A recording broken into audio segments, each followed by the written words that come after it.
sur le trophée Silver Flip 2018. Première fois où il y a des trophées qui sont dédiés à la spéciale senior du Festival des Jeux. Des jeux qui ont été testés dans les établissements du département et même au-delà, qui ont fait l'objet d'analyses, et 2 jeux ont été distingués pour leur impact sur l'effet bénéfique qu'ils peuvent avoir avec des pratiques avec les personnes âgées. Moi j'ai essayé donc le Crazy Cops. Moi j'ai trouvé que c'était vraiment adapté. Moi je l'ai pas mal utilisé en soins de longue durée, côté ludique, le côté séquence pas trop longue. Tout le monde peut vraiment y jouer et c'est ce qui a bien fonctionné chez nous, du coup, plus ou moins malade. Tout le monde peut y jouer. Moi, d'emblée, le Chronic Arts, j'ai pris l'option de l'utiliser en groupe. Et je crois qu'on est plusieurs à faire comme ça.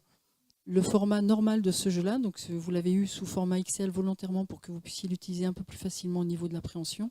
Mais le format normal, c'est le format de carte classique. C'était aussi un jeu à destination des personnes malvoyantes. Donc ils ont apprécié la taille des cartes, ils ont apprécié les images qu'ils ont trouvées très belles. Les 2 lauréats de cette année sont Crazy Cup de chez Gigamic et l'Histoire de France taille XL de chez Chronic Arts. Le jeu est bien, très bien. Je savais tout ça par cœur autrefois, mais maintenant, on s'en rappelle pas trop bien, mais enfin, ça vient quand même. Je dirais que c'est un bon atelier pour la mémoire. C'est-à-dire que je vais la mettre là, mais on va regarder la date ensemble. J'aime bien faire les jeux, ça détend. Non, c'est pas dur, ça me bien. Disons, il y a des couleurs, des belles couleurs, il faut les mettre dans le bon sens. Ouais. Et bon, être le plus rapide possible. Ça vous plaît ce jeu? Oui, dame.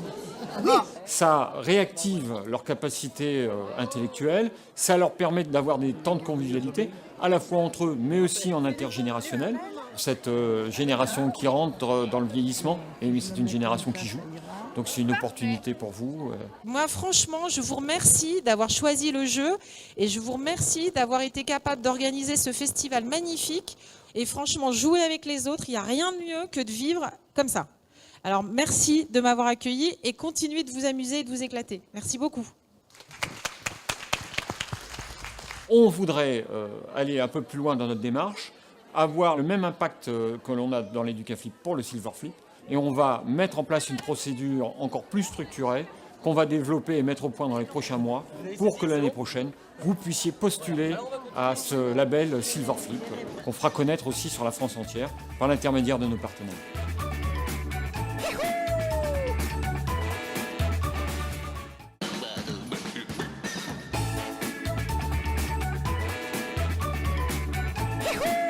On vient de terminer cette année notre 4e édition des Educaflip, dont l'objet, je vous le rappelle, est de mettre en valeur les jeux qu'on peut utiliser dans les classes, à la maison, et qui ont un potentiel éducatif.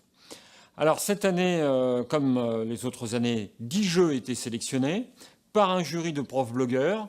Ces profs blogueurs viennent des 4 coins de la France, les profs blogueurs les plus pertinents, les plus célèbres et les plus connus dans le monde de l'éducation en France. Morgane Séard, auteur du blog Lutin Bazar, professeur des écoles en cycle 2 et membre du jury Educaflip depuis 4 ans maintenant. Delphine Guichard, j'enseigne en CM1, CM2 et je suis l'auteur du blog Charivari à l'école. Ce jury, qui totalise plus de 120 millions de connexions individuelles, eh bien, s'est réuni toute une journée à l'intérieur du théâtre du Palais des Congrès. On a analysé les 10 jeux. Nous allons remettre un label à 3 d'entre eux. Et là, vraiment, on a été emballé par ce jeu qui a été visiblement conçu, amélioré avec des élèves. On peut découvrir les concepts des fractions, découvrir les fractions avec le jeu. Et ça, c'est pas très souvent qu'on a des jeux comme ça qui nous sont présentés, qui permettent d'apprendre. Donc, bravo. Voilà. Et donc ce jeu, on l'a trouvé très pertinent pour l'usage en classe, pour l'usage à la maison, savoir comment, pour s'entraîner à apprendre les leçons, pour travailler sur comment apprendre, comment mémoriser. Donc félicitations. Voilà, on peut jouer vraiment sans hésiter de la moyenne grande section au CM, qui a Logic City. On peut les applaudir. Alors cette promotion a vraiment un réel impact sur les ventes et sur la connaissance de ces jeux par le milieu de l'enseignement, mais aussi dans les familles. D'avoir de la visibilité sur des sites très consultés et qui renvoyaient, pour ma part en tout cas, sur mon site internet. Et c'est vrai que mois de juillet et août, immédiatement, il y a eu un effet dans les ventes. Les Educaflip avec un trophée comme ça, on a une communication qui est ouverte, une visibilité qui est bien meilleure grâce à vous. Donc vraiment un grand merci. Vous avez des jeux qui peuvent postuler pour la 5e édition des Educaflip. N'hésitez pas, on vous attend pour les promouvoir.